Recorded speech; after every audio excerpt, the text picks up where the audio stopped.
Wichterman, and welcome back to the channel. While you have a second, give this video a like and subscribe. The question of the day is, what is existentialism?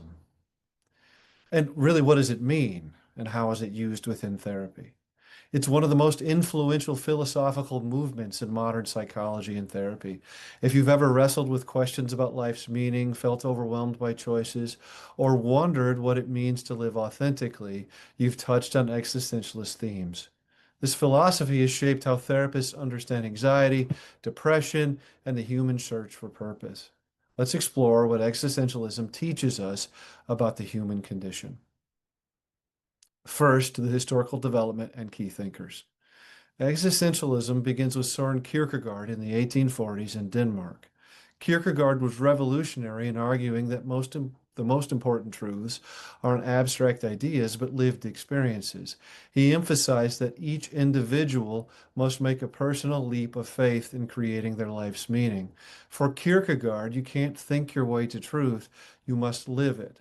Then came Friedrich Nietzsche with his famous declaration, God is dead.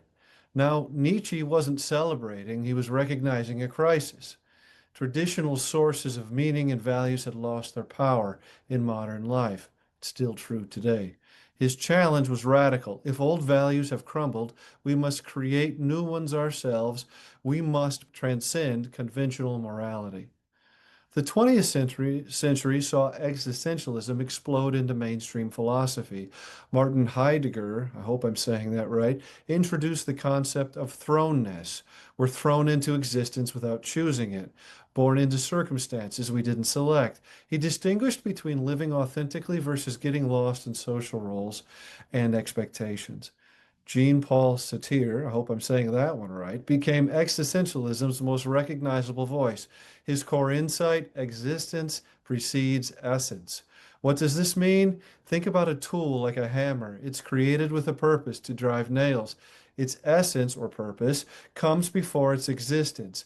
But humans, we exist first, then must create our own purpose through choices and actions. You can see the theological problems here. There's no predetermined human nature or destiny. More problems. Simone de Beauvoir, I'm really saying that one wrong, expanded these ideas to understand oppression and gender, showing how society limits authentic existence. Albert Camus explored the absurd, the clash between our human need for meaning and the universe's silence about providing it. Another theological problem.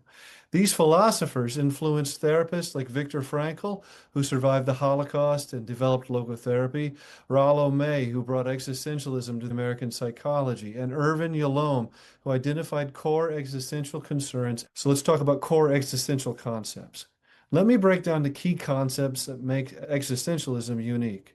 Existence precedes essence.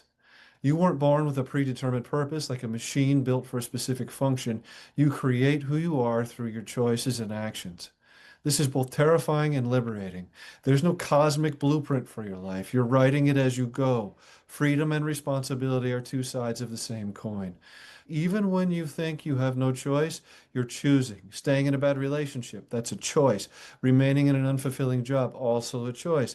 This isn't meant to blame anyone. It's recognizing that we have more power than we often admit. But with this freedom comes total responsibility for our lives. Authenticity versus bad faith. Living authentically means acknowledging your freedom and making choices aligned with your genuine values. Bad faith is when we deny our freedom, pretending we're trapped or hiding behind roles. Think of someone who says, I have to stay in this career because of my family, without acknowledging they're choosing family approval over other values. We all slip into bad faith. The goal is recognizing when we're doing it. Existential anxiety. This isn't the same as clinical anxiety disorders. Existential anxiety or angst is the dizziness you feel when confronting infinite possibilities. It's the weight of realizing you're responsible for your life's direction. This anxiety is actually healthy. It means you're aware of your freedom. The problem isn't having this anxiety, it's when we try to escape it through denial or conformity.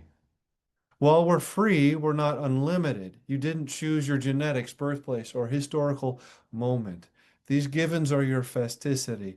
The challenge is accepting what we can't or what can't be changed while exercising freedom within these constraints. You can't change being born in a certain era, but you choose how to respond to it. Being toward death sounds morbid, but awareness of mortality actually enhances life. Knowing time is limited helps distinguish what truly matters from trivial concerns. When you deeply grasp that life ends, suddenly how you spend the day becomes more urgent and meaningful. The absurd Camus painted our situation starkly. We desperately seek meaning in a universe that doesn't provide it. It's like demanding answers from a silent cosmos. Our options, we could give up suicide, pretend there's ultimate meaning, philosophical suicide, or embrace the absurd, live fully, and create meaning despite the universe's indifference. Existentialism addresses things you've probably experienced yourself. Meaninglessness hits everyone eventually. Maybe it's a midlife crisis, post-graduation emptiness, or just waking up wondering what's the point. Without predetermined purpose, this feeling is natural. The existentialist answer isn't finding the meaning of life, but creating your meaning. It's shifting from life's meaning to what meaning will I give my life. Isolation is built into human existence.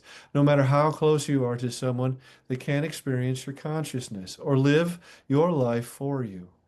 We're fundamentally alone in our experience. This sounds depressing, but acknowledging this isolation can actually deepen relationships.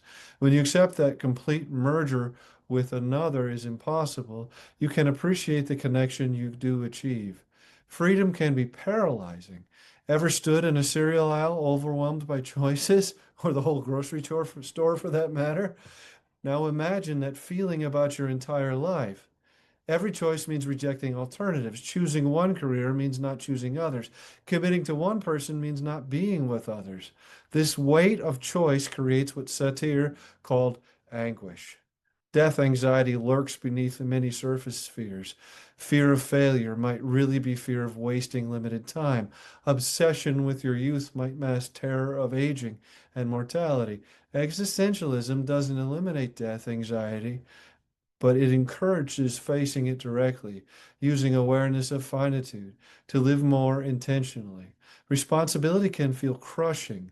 It's tempting to blame circumstances, other people, or bad luck for our situation. Taking full responsibility means acknowledging that where you are now results largely from accumulated choices.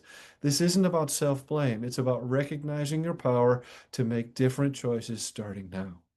So, how does this philosophy translate into therapy? Logotherapy, created by Viktor Frankl, focuses on finding meaning. Frankl survived Nazi concentration camps and observed that prisoners who maintained a sense of purpose were more likely to survive. His approach helps people discover meaning even in suffering. The question shifts from why is this happening to me to what can I do with what's happened to me? Existential psychotherapy doesn't use specific techniques like CBT, but provides a philosophical framework. Irving Yalom identified four ultimate concerns everyone faces: death, freedom, isolation, and meaninglessness. Therapy explores how you relate to these unavoidable aspects of existence. Rather than eliminating anxiety about these concerns, you learn to live with them constructively. The therapeutic relationship itself becomes crucial. It's an authentic encounter between two human beings, not an expert fixing a patient. The therapist can't give you meaning or tell you how to live authentically. They can only help you discover these for yourself. These approaches view symptoms differently. Depression might reflect confrontation with meaninglessness. Anxiety might signal awareness of freedom and responsibility. Instead of just reducing symptoms, therapy explores what they reveal about your relationship to existence. The goal isn't becoming symptom free, but expanding awareness and living more authentically. You might still feel anxious about death or freedom, but you engage with life fully despite these anxieties. Critiques and contributions. Existentialism has its critics. Some argue it's too individualistic, ignoring how social systems and oppression limit choices. The emphasis on personal responsibility can seem like victim blaming. Telling someone in poverty they're choosing their situation feels cruel. The philosophy's dense language and abstract concepts can seem impractical for real world problems. Others find it unnecessarily dark with its focus on death, anxiety, and meaninglessness. Religious critiques argue it overemphasizes human freedom at the expense of the divine will. Scientific materialists reject its claims about free will and consciousness. Yet existentialism's contributions remain valuable. It brought attention back to subjective experience when psychology was dominated by behaviorism. It addresses universal concerns that purely medical models miss. In our age of rapid change, weakening traditions, and endless choices, existentialists' insights feel increasingly relevant. In our current moment, with traditional institutions weakening, technology creating new forms of isolation, and mental health challenges increasingly involving identity and meaning, existentialism offers crucial insights. It doesn't promise easy answers, but provides frameworks for grappling with fundamental questions. How do I create meaning without predetermined purpose? How do I handle the weight of freedom? How do I live authentically in a conformist world? Understanding existentialism helps us recognize that anxiety about these questions isn't pathology, it's part of being human. The goal isn't eliminating this anxiety, but learning to live fully despite it.